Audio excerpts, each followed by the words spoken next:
The Galactic Council building floated in the empty space between three star systems. It was old. Very old. 12,000 years of politics, wars, treaties, and betrayals had happened inside its walls. Every important species in the known galaxy had a seat here. Every powerful empire sent their best diplomats, their smartest scientists, and their strongest warriors. But nobody sent guards. That was the strange thing about humans. Ambassador Keth Voran of the Silitheth Dominion stood near a window that showed 1,000,000 stars. His long body was covered in silver scales, and his 4 arms were folded across his chest. He was watching the human guards at the main entrance of the council chamber. There were 6 of them. They wore simple gray uniforms. They carried weapons that looked old and basic compared to plasma rifles and neural disruptors. They stood very still, watching everyone who passed. Keth Voran let out a sound that was like laughter. "Look at them," he said to his assistant. "The newest species in the council, and they ask to be guards. Guards, like servants at a door." His assistant, a younger Silitheth named Veth, looked at the humans with confusion. "I do not understand their request, Ambassador. Why would any species want such a low position?" "Because they are weak," Keth Voran said simply. "They know they cannot compete with us in science. They cannot match the Velkarian warfare. They cannot trade like the crystalline hegemony. So they take what they can get." He turned away from the window. "It is almost sad. They are soft creatures. No armor, no venom, no telepathy. One good strike and they die. I have seen their medical files. They do not even have backup organs." Veth nodded slowly. "The archivists say they come from a small planet. Class 7. Nothing special. Nothing special at all." Keth Voran agreed. "Let them stand at the doors. It keeps them busy while the real powers run the galaxy." At that very moment, Commander Sarah Chen stood at her post near the eastern entrance. She had heard every word through her helmet's translator. The device was small and hidden, and it could pick up conversations from 50 meters away. She did not react. Her face stayed calm. Her body stayed still. This was part of the training. Human guards were taught to hear insults and say nothing. They were taught to watch and wait and remember. Private Thomas Reyes stood next to her. He was younger, maybe 25 years old. This was his first year at the council. He had heard the Silith ambassador too, and Chen could see his jaw tighten with anger. "Easy," she said quietly, her voice too low for anyone else to hear. "Let them talk. They think we're nothing," Reyes whispered back. "Good," Chen said. "That is exactly what we want them to think." Reyes looked at her with surprise, but he did not ask more questions. He had learned that Commander Chen always had reasons for what she said. He just did not know those reasons yet. The truth was that nobody in the Galactic Council understood humans. They saw small bodies and soft skin. They saw slow reflexes and short lives. They saw a young species that had only been traveling between stars for 300 years. What they did not see was everything else. Humans came from Earth. Earth was not a Class 7 planet. The archivists had made a mistake in their records, or perhaps someone had changed the records on purpose. Earth was actually a Class 12 death world. The gravity was strong, the weather was violent, the animals were dangerous, disease was everywhere. Most species in the galaxy had evolved on peaceful worlds. They became the top predators quickly. They grew powerful and smart without much challenge. When they finally reached space, they had never really learned to struggle. Humans were different. Humans had struggled for 3 million years. Every day was a fight against hunger, cold, heat, predators, and sickness. The ones who survived were not the strongest or the fastest. They were the ones who could watch, wait, and think. This created something that no other species had. Humans called it intuition. Scientists called it pattern recognition. But it was really 3 million years of survival instinct packed into a brain that never stopped working, even when its owner was not aware of it. Commander Chen looked at the Silith ambassador as he walked past her. She noticed the way he moved. She noticed the small tension in his third arm. She noticed the way his eyes moved to certain delegates and avoided others. She noticed the slight chemical smell that came from his scales when he passed the Velkari section. She did not think about these things consciously. Her brain simply recorded them, processed them, and stored them away. Later, maybe in her dreams, these small details would connect to other details. Patterns would form, and she would know things that she could not explain how she knew. This was the human secret. This was why they wanted to be guards. They were not guarding the doors. They were guarding the future. On the other side of the council chamber, High Archon Velmoth of the Velkari Empire was having a private conversation with his advisors. The Velkari were tall creatures with hard shells and many eyes. They were the greatest warriors in the galaxy. Their empire controlled 200 star systems. The Century Summit is in 3 days, Velmoth said. All 347 member species will attend. It is the perfect opportunity. His chief advisor, a battle-scarred veteran named Cross, nodded his heavy head. The Primarch will give the opening speech. If something were to happen during that speech, chaos. Velmoth finished. Every species would blame each other. Old hatreds would surface. And in that chaos, we could expand our borders without anyone noticing. What about security? Cross asked. Velmoth made a clicking sound that meant amusement. Security? The Council uses those human guards now. Soft little creatures who stand at doors and do nothing. They are decorations, not soldiers. And the Council's own security forces? They are spread thin. 347 species means 347 different security demands. No one is watching the big picture. Cross thought about this. It could work, but we would need the right agent. Someone who cannot be traced back to us. I have someone, Velmoth said. A Velkari who has been living among the council staff for 6 years. He is trusted, he is invisible, and he is ready. The two warriors looked at each other with understanding. In 3 days, the galaxy would change forever. And nobody would see it coming, except someone was already watching. Private James Wong stood near the water fountain, 30 meters from where Velmoth was talking. He was drinking water and looking at nothing in particular, but his helmet was recording everything. His brain was processing the body language, the micro-expressions, the slight changes in voice tone. He did not understand Velkari language. He did not need to. He could see that something secret was being discussed. He could see that Velmoth was excited and nervous at the same time. He could see that this was not normal political talk. That night, James Wong had strange dreams. He dreamed of the Primarch falling. He dreamed of screaming and chaos. He dreamed of fire spreading across the stars. He woke up with a bad feeling in his stomach. He could not explain it. He just knew that something terrible was coming. He reported his feeling to Commander Chen. She listened carefully, asked a few questions, and then nodded. "Keep watching," she said. "Trust your instincts." Wong did not know that Chen had received 17 similar reports from other guards that week. He did not know that Human Command was already building a picture of what was coming. He did not know that somewhere on Earth, thousands of sleeping humans were dreaming the same dreams. Their networked minds working together on a problem they did not consciously know existed. The galaxy thought humans were weak. The galaxy thought humans were simple. The galaxy thought humans were decorations at the door. The galaxy was wrong. And in 3 days, everyone would learn the truth. The Century Summit was the biggest event in the galaxy. It happened once every 100 years. All 347 member species of the Galactic Council came together in one place.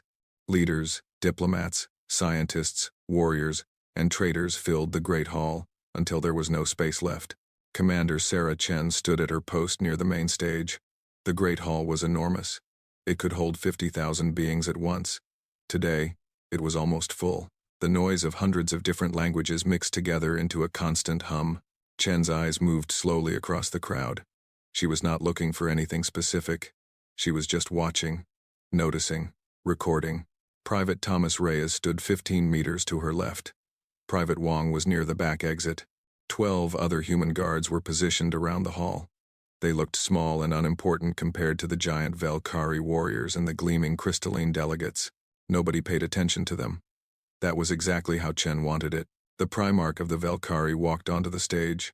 He was the leader of the most powerful military empire in the galaxy. His shell was dark red, decorated with gold symbols that showed his rank. His many eyes looked out at the crowd with confidence. "Welcome," the Primarch said, his voice booming through the translation systems. "For 100 years, we have maintained peace among the stars. Today, we come together to renew our commitment to that peace." The crowd made sounds of agreement. Different species had different ways of showing approval. Some clapped, some clicked, some changed colors. The noise filled the hall. Chen watched the stage, but she also watched the crowd. Her brain was processing thousands of small details, the way certain delegates leaned forward, the way others looked away, the nervous movements, the hidden smiles. Something felt wrong. She could not explain it. It was like a cold feeling in her stomach, like when you walk into a dark room and you know someone is there, even though you cannot see them. Chen touched her earpiece. All units, report, one by one. Her guards responded. Wang felt something strange near Section 7. Reyes noticed unusual movement from a Velkari attendant near the stage. Private Kim saw a delegate leave suddenly through a side door. None of these things were proof of anything. They were just feelings, just instincts. But human instincts had been right before. On stage, the Primarch continued his speech. We have faced challenges. We have faced threats. But together, we have always found a way forward. Together, we are stronger than any enemy. A Velkari attendant moved closer to the stage. He carried a tray of ceremonial drinks. This was normal. Important speakers often drank during long speeches. Nobody looked at him twice, but Reyes was watching. The attendant's third arm was trembling. It was a tiny movement, almost impossible to see. But Reyes saw it. His brain flagged it as wrong. Velkari warriors had perfect control of their bodies. They did not tremble. Reyes also noticed something else. The attendant was breathing faster than normal. His shell was slightly darker than it should be. These were signs of stress, signs of fear, signs of someone about to do something dangerous. Commander, Reyes said quietly into his communicator. The attendant with the drinks. Third arm tremor. Elevated stress indicators. Chen's eyes moved to the attendant. She saw what Reyes saw, and she saw more. The attendant was avoiding eye contact with the Primarch. This was wrong. Velkari attendants were trained to watch their leaders at all times. It was a sign of respect and loyalty. This attendant was not loyal. This attendant was hiding something. All units, prepare to move on my signal, Chen said. On stage, the Primarch reached for a drink. The attendant held the tray steady. For one moment, everything was frozen. Then the Primarch drank. 3 seconds later, he started to shake. His many eyes went wide. His voice stopped in the middle of a word. He reached for his throat with all 4 arms. Then he fell. The crowd erupted into chaos. Screams filled the hall. Species that had been enemies for centuries turned on each other immediately. Accusations flew like weapons. The Silith did this. It was the hegemony, treachery, war. Delegates ran for the exits. Security forces from different species pushed against each other. Someone fired a weapon, then another. The situation was spinning out of control, but the human guards were already moving. Chen's voice cut through the chaos on the secure channel. Lock down all exits. Wang, seal Section 7. Kim, block the side corridors. Reyes, stay on the attendant. Everyone else, form a perimeter. The human guards moved fast. They were not the strongest beings in the room. They were not the most heavily armed, but they moved with perfect coordination, like parts of a single machine. Within 90 seconds, every exit was blocked. No one was leaving the Great Hall. Reyes kept his eyes on the attendant. The Velkari was trying to move toward a back door. He was walking calmly, like he had nothing to hide. But Reyes could see the fear in his movements, the way he checked over his shoulder, the way his hands were clenched. Commander, the attendant is heading for exit 12. Reyes reported. Intercept, Chen ordered. Reyes moved through the crowd. He did not run. He did not push. He simply walked with purpose, his path calculated to reach the exit before the attendant. The attendant saw him coming. Their eyes met. For one moment, the Velkari's confidence broke. He saw something in the human's eyes that scared him, something that should not be there in such a weak, soft creature. He saw certainty. The attendant ran. Reyes ran after him. The Velkari was faster, stronger, and knew the building better. But Reyes did not chase like other predators. He did not follow the straight path. He predicted. His brain calculated where the attendant would go. Not where he was going now, but where he would turn next, where he would try to hide, where he thought he was safe. Reyes cut through a side corridor. He climbed through a maintenance shaft. He dropped down into a narrow hallway just as the attendant came around the corner. The Velkari stopped. He could not believe what he was seeing. The human was already there, waiting. How? The attendant gasped. Reyes did not answer. He raised his weapon. Back in the Great Hall, Commander Chen was coordinating the other captures. Wang had identified the handler, a crystalline traitor who had been passing information. Kim had found 3 backup assassins hidden in the crowd. Within 3 minutes, the entire plot was exposed. The chaos slowly died down. The screaming stopped. The accusations faded into confused silence. Everyone was looking at the human guards. Small, soft, weak human guards who had just done the impossible. Ambassador Kethvaran pushed through the crowd toward Chen. His silver scales were shaking with shock. "How did you know?" he demanded. "How did you see the assassin? Our scanners detected nothing. Our telepaths sensed nothing. How did you know?" Chen looked at him calmly. Her face showed no emotion. "We watched. But how did you see?" Chen did not answer. She simply returned to her post. There was still work to do. The Primarch was dead. The killer was caught. But the questions were just beginning. Behind her, the delegates of 347 species stared at the human guards with new eyes. They had laughed at these creatures. They had called them decorations. They had ignored them completely. Now they were afraid, because they had seen something today that they could not explain. They had seen the impossible happen. They had seen the weakest species in the galaxy solve a mystery in minutes that should have taken days, and they were starting to realize that maybe, just maybe, they had been wrong about humans. Maybe there was something hidden behind those soft faces and slow bodies, something that no scanner could detect, something that no telepath could read, something dangerous. The human guards returned to their posts. They stood still and quiet, watching everything and saying nothing. Just like before, but everything was different now. The galaxy would never look at them the same way again, and this was only the beginning. The tribunal chamber was deep inside the council building. It was a place where the most serious matters were discussed. The walls were made of dark stone that absorbed sound. The ceiling was so high it disappeared into shadow. 7 seats rose above the floor like thrones. This was where the High Inquisitors sat. No tribunal had been called in 3,000 years. The last one had been to judge a species that had tried to destroy a star. That species no longer existed. Today, the tribunal was called for humans. General Marcus Webb walked into the chamber alone. He was 63 years old. His hair was gray. His face was lined with age. He wore a simple military uniform with no decorations. He looked tired. He looked ordinary. He looked human. The 7 High Inquisitors stared down at him. They came from the oldest and most powerful species in the galaxy. High Inquisitor Zalmoth of the Void Weavers sat in the center. He was a being of pure energy contained in a crystal shell. His kind had been traveling between stars when most species were still living in caves. "General Webb," Zalmoth said. His voice echoed in the chamber like thunder. "You will explain how your species accomplished what happened at the Century Summit." Webb stood straight. He did not look afraid. "What would you like to know, High Inquisitor?" "Everything." Zalmoth's form flickered with anger. "Your guards identified an assassin that our best scanners could not detect. They found a plot that our telepaths could not sense. They moved with coordination that should be impossible without a hive mind. You will explain how this was done." Webb nodded slowly. "Before I answer, may I ask a question?" The Inquisitors looked at each other. This was unusual. Beings who stood before the tribunal did not ask questions. They answered them. "Ask," Zalmoth said. "What do you know about human evolution?" There was silence. The Inquisitors did not expect this question. High Inquisitor Velthera of the Silith spoke. "You evolved on a small planet called Earth. Class 7. Standard development. You discovered space travel, approximately 300 of your years ago.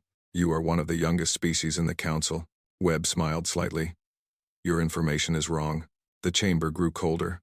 No one corrected the High Inquisitors. "Earth is not Class 7. Webb continued.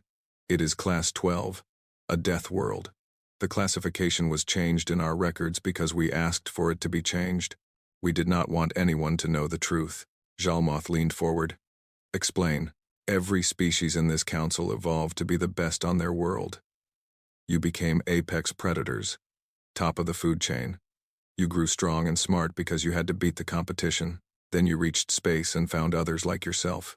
Powerful, dangerous, equal." Webb paused. "Humans are not apex predators. We never were.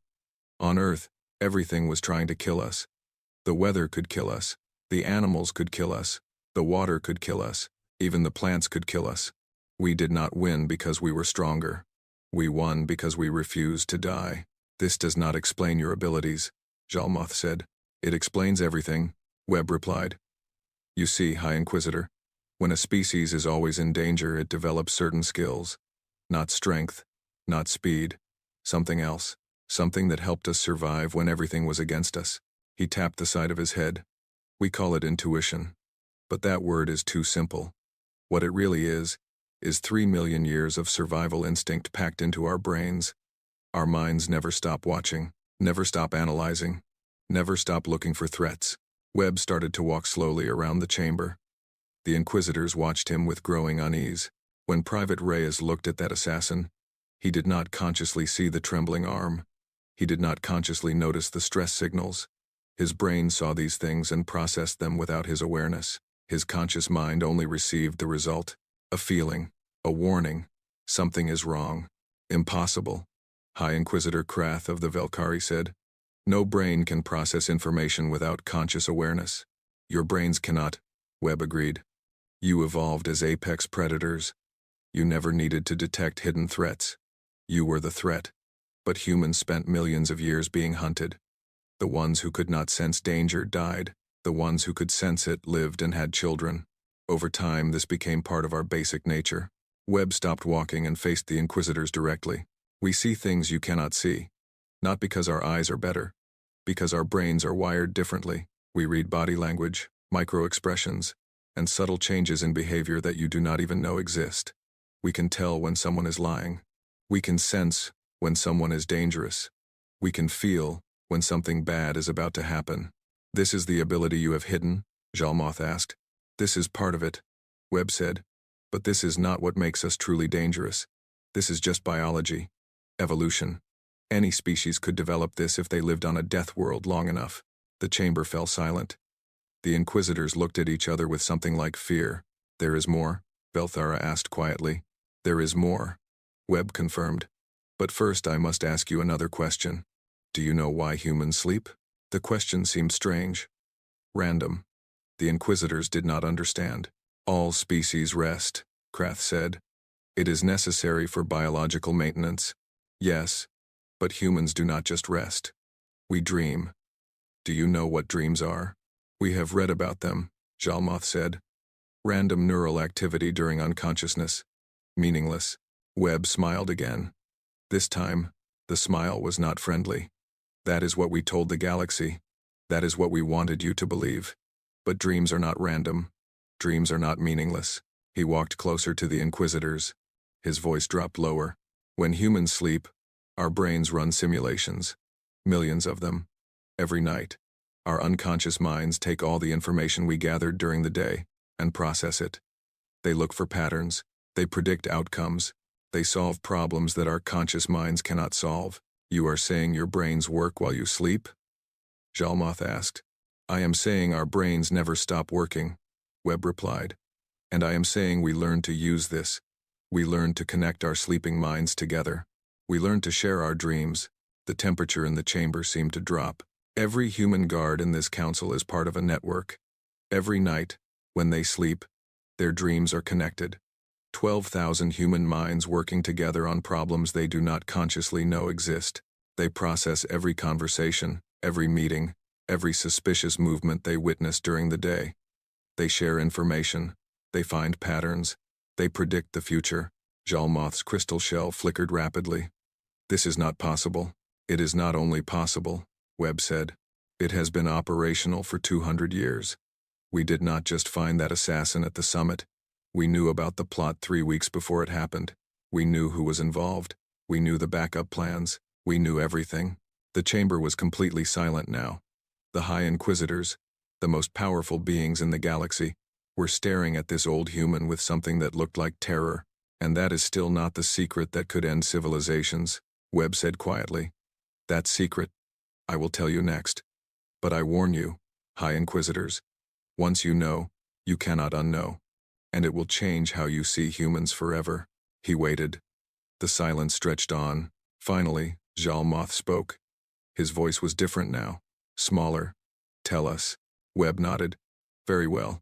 But remember, you asked for this truth. You demanded it. What comes next is on your shoulders, not mine.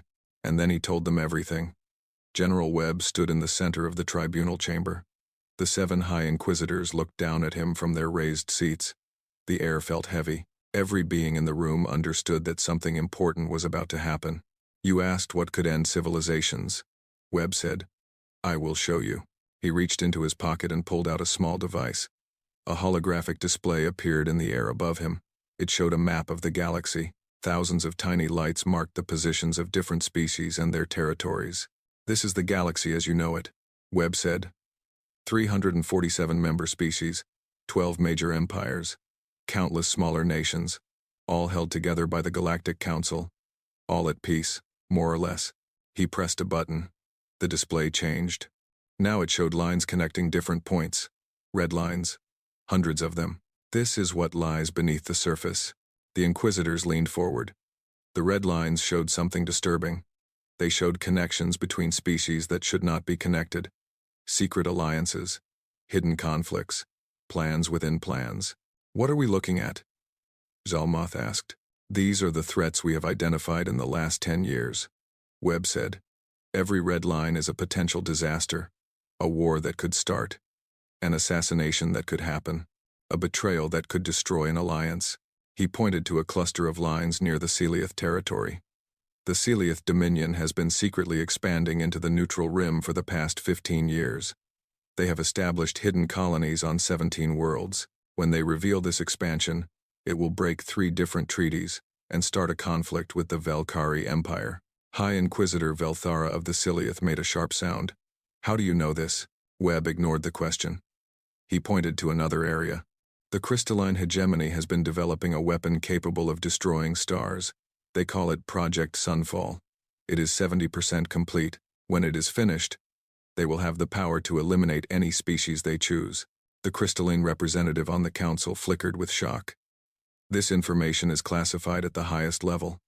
No one outside our inner council knows about this project. We know, Webb said simply. He moved through the display, pointing out threat after threat. A planned coup in the Voidweaver government. An economic attack that would collapse 3 different species currencies. Assassination plots against 12 different leaders. Secret weapons programs. Hidden invasions. Biological weapons. Political sabotage. The list went on and on. How long have you known about these things? Zalmoth asked. His voice was barely a whisper. Different amounts of time, Webb said. Some we discovered last month. Some we have known about for decades. And you did nothing? Webb smiled. It was not a happy smile. We did everything. He pressed another button. The red lines on the display started to disappear. One by one, they faded out. The Celiath expansion has been slowed. Key supply lines have experienced mysterious problems. Important documents have been lost. Crucial votes in their Senate have gone the wrong way. They will not be ready to reveal their colonies for another 20 years. By then, we will have found a peaceful solution. You sabotaged us? Velthara hissed. We saved you. Webb corrected. If you had revealed those colonies now, the Velkari would have declared war within a day. 50 billion lives would have been lost in the first month. Your empire would have been destroyed within 3 years. He turned to the crystalline representative. Project Sunfall will experience a critical failure in 6 months. The failure will look like an accident. Your scientists will conclude that the technology is simply too dangerous to develop. No one will ever know that we were involved. You cannot do this, the crystalline being said. You have no right to interfere with our internal affairs. We have every right, Webb said. His voice was hard now. Cold. Because if we do not interfere, civilizations die. Stars go dark. Species go extinct. The peace that has lasted for 12,000 years ends in fire and blood. He turned off the holographic display. The chamber fell dark. This is what humans really do. Webb said. We do not guard doors. We guard the future. Every night, 12,000 human minds dream together. They process every piece of information our guards have gathered. They run simulations. They predict what will happen if nothing changes. And then we change things. You control the galaxy, Zalmoth said. There was horror in his voice. No, Webb replied. We protect the galaxy. There is a difference. We do not choose who wins and who loses. We do not favor one species over another. We simply stop the disasters before they start. We redirect the worst impulses. We give everyone a chance to be better. The High Inquisitors looked at each other. They had ruled this galaxy for thousands of years. They had believed they were the most powerful beings in existence. Now they learned that a species they had ignored and laughed at had been quietly steering events all along. And if we refuse to accept this, Krath asked, if we expose what you have told us, if we turn the galaxy against humanity, Webb nodded. He had expected this question. Then we stop, he said simply. What? We stop protecting, we stop watching, we stop interfering. Webb's voice was flat. We pull every human guard from every post. We shut down the dreaming network. We pack our bags and go home to Earth. And we let the galaxy do whatever it wants to do. He began to list what would happen. Without our interference, the Silith expansion will be revealed within a year. War with the Velkari will follow. The crystalline hegemony will complete Project Sunfall and use it to destroy the Silith homeworld. The Velkari will respond by unleashing their own weapons. The Void Weavers will try to mediate and fail. Within 5 years, half the species in this galaxy will be dead or dying. You are bluffing, Velthura said. But her voice shook. Am I? Webb asked. Think about it, High Inquisitor. How many disasters have been avoided in the last 200 years? How many wars have simply never started? How many assassination attempts have mysteriously failed? You thought it was luck. You thought it was coincidence. It was us. It was always us. He walked toward the door. He moved slowly, like a man who had done his job and was ready to rest. This is the secret that could end civilizations, he said without turning around. It is not that we are powerful. It is that we are necessary. You have built a galaxy of ambitious, aggressive, dangerous species. You have given them terrible weapons and small spaces. Without someone watching, without someone nudging, without someone stopping the worst mistakes before they happen, you will destroy yourselves. He stopped at the door. We did not want to be guards because we are weak. We wanted to be guards because it is the only position where we can see everything, where we can watch every species, every leader, every plan, where we can do what we do best. He finally turned to face them one last time. We are the only thing standing between this galaxy and extinction. And now you know it. The question is, what will you do with that knowledge? The door opened. Webb walked through it. The High Inquisitors sat in silence for a long time. They had started this tribunal to judge humanity. They had expected to find answers that made sense. Instead, they had found something that changed everything they believed about power, about control, and about the future of all living things. Outside the chamber, General Webb walked down a long corridor. His footsteps echoed in the empty hallway. His shoulders were bent. His face was tired, but deep inside, he felt something that might have been hope. The truth was out now. Whatever happened next, at least there would be no more lies, no more hiding, no more pretending to be weak. For better or worse, the galaxy finally knew what humans really were, and now, everything would change. The tribunal was never officially recorded. The archivists, beings who had documented every important event in galactic history for 10,000 years, chose to leave their records empty. For the first time in their existence, they decided that some knowledge was too dangerous to preserve, but secrets have a way of spreading. In the weeks that followed, strange things began to happen across the galaxy. Things that had no official explanation. Things that nobody talked about but everybody noticed. The Silith Dominion quietly abandoned their expansion into the neutral rim. The hidden colonies were dismantled. The secret military bases were closed. When asked why, the Silith leaders simply said they had changed their priorities. No one believed them, but no one asked further questions. The crystalline hegemony announced that Project Sunfall had been permanently cancelled. A statement was released explaining that the technology was too unstable for practical use. 3 of the lead scientists retired early. 2 others requested transfers to different projects. The weapon that could destroy stars was forgotten, as if it had never existed. 17 governments across the galaxy experienced sudden changes. Old leaders stepped down. New leaders took their place. The transitions were peaceful. The changes were smooth. Nobody could explain why so many governments had decided to reform at the same time, and through it all, the human guards remained at their posts. Commander Sarah Chen stood at the eastern entrance of the council chamber, just as she had done before the summit. Her uniform was the same gray color. Her weapon was the same basic model. She looked exactly like she had looked before, but everything was different now. When delegates walked past her, they no longer ignored her. They nodded. They made small gestures of respect. Some of them even looked nervous, as if they were afraid of what she might see in their eyes. Ambassador Keth Voran of the Silith approached her one morning. He moved slowly, carefully, like someone walking toward a sleeping predator. "Commander Chen," he said. His translator struggled with the tone he was trying to create. It was somewhere between respect and fear. "Ambassador," Chen replied. Her voice was calm and neutral. Keth Voran stood beside her for a moment, looking out at the busy corridor. Delegates from 100 species moved back and forth, going about their business. Everything looked normal. Everything looked peaceful. "I have a question," Keth Voran said finally. "If you will answer it, I will try." The ambassador was silent for a moment. When he spoke again, his voice was very quiet. "Do you dream of us, Commander? Do your people dream of the Silith?" Chen considered the question. It was the first time anyone had asked her directly about the dreaming network. She had expected anger. She had expected fear. She had not expected this simple, almost sad question. "Every night," she said. "We dream of everyone. And what do you see?" Chen turned to look at the ambassador. For a moment, she let her guard down. She let him see something real in her eyes. Not a threat, not a warning, something softer. "I see potential," she said. "I see a species that has made mistakes, that has been aggressive and greedy and sometimes cruel. But I also see a species that can change, that can be better, that can choose peace instead of war." Keth Voran's scales shifted color slightly. It was the Silith expression of deep emotion. "You truly believe this? After everything we have done?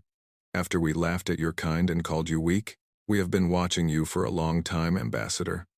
We have seen the worst of what you can do, but we have also seen the best. We have seen Silith who risked their lives to save others. We have seen kindness and courage and love. Every species has darkness in them. Every species also has light." She looked back at the corridor. "Our job is not to judge you. Our job is to give you the chance to be better, to stop the disasters before they start, to let the good parts of your nature win over the bad parts." Keth Voran was silent for a long time. When he finally spoke, his voice was different, softer, almost humble. "I spent 50 years in galactic politics," he said. "I thought I understood power. I thought I understood how the galaxy worked. But I was wrong. You humans have shown me that true power is not about weapons or armies or territory. True power is about seeing what others cannot see, about stopping problems before they begin, about protecting people from their own worst choices." He turned to face Chen directly. "I owe you an apology, Commander. I called your kind decorations. I said you were beneath us. I was a fool." Chen smiled. It was a small smile, but it was real. "You were not a fool, Ambassador. You were just looking at the surface. Most people do. It is easier to see what is obvious than to see what is hidden. And now that we know the truth, now you have a choice," Chen said. "You can be angry. You can feel threatened. You can try to fight against what we do. Or you can accept it. You can understand that we are not your enemies. We are your guardians. We do not want to control you. We want to help you survive." Keth Voran nodded slowly. "And if we choose wrong? If we decide to oppose you?" Chen's smile faded. Her eyes grew serious. "Then we will leave, and you will have to face the future alone, with all its dangers, with all its disasters, without anyone to catch you when you fall." The ambassador shuddered. He had read the reports from the tribunal. He knew what General Webb had said. He understood, perhaps for the first time in his life, how close the galaxy had come to destroying itself. How close it still was. "We will not choose wrong," he said quietly. "At least, I will not. I cannot speak for all Silith, but I will do what I can to help them understand." Chen nodded. "That is all we ask, Ambassador. Not perfection. Just effort. Just the willingness to try." Keth Voran walked away. He moved slowly, thoughtfully, like someone carrying a heavy weight. But there was something different in his posture, something that looked almost like hope. 6 months later, The galaxy had changed in ways that were hard to measure but impossible to ignore. Trade increased, conflicts decreased, old enemies began to talk. New alliances formed. The human guards remained at their posts. They still wore gray uniforms. They still carried simple weapons. They still stood quietly and watched everything around them. But now, when they walked through the corridors of the council building, people made way for them. Not out of fear, not out of anger, out of respect. Commander Chen stood at her post near the viewport that looked out at the stars. It was late in the station's cycle. Most of the delegates had gone to their quarters. The corridors were quiet and empty. Private Reyes walked up and stood beside her. He was older now, more experienced. The young anger he had felt in his first days had been replaced by something calmer, something wiser. "Do you think it will last?" he asked. "The peace, I mean. Do you think they will really change?" Chen looked out at the infinite darkness, filled with countless points of light. Each light was a star. Each star might have planets. Each planet might have life. The scale of it was beyond human understanding. But humans tried to understand anyway. That was their nature. "I do not know," she admitted. "The future is never certain. People can choose to be good or bad. We can see the patterns. We can predict the dangers. But we cannot control what others decide to do." She turned to face Reyes. "But I believe in them. I believe in all of them. Even the ones who hate us. Even the ones who fear us. I believe that when they understand what is at stake, most of them will choose to do the right thing." Reyes nodded slowly. "And if they do not?" Chen smiled. It was a tired smile, but there was warmth in it. "Then we keep watching. We keep dreaming. We keep trying to show them a better way. That is what humans do, Reyes. We never give up. No matter how bad things get. No matter how hopeless it seems. We keep going until the very end." She looked back at the stars. Somewhere out there, billions of beings were living their lives, making choices, building futures. And every night, 12,000 human minds dreamed together, watching over them all. "We are not here to control the galaxy," Chen said softly. "We are here to protect it, to guide it, to give it a chance to become something wonderful." She placed her hand on the cold glass of the viewport. The stars seemed to shine a little brighter. And one day, maybe they will not need us anymore. Maybe they will learn to see the patterns themselves, to stop the disasters on their own, to choose peace without our help. "Would that not make us useless?" Reyes asked. Chen shook her head. "No. That would mean we succeeded. That would mean we did our job." She turned away from the window and walked back to her post. There was still work to do. There would always be work to do. But for now, the galaxy was at peace, and the human guards would make sure it stayed that way.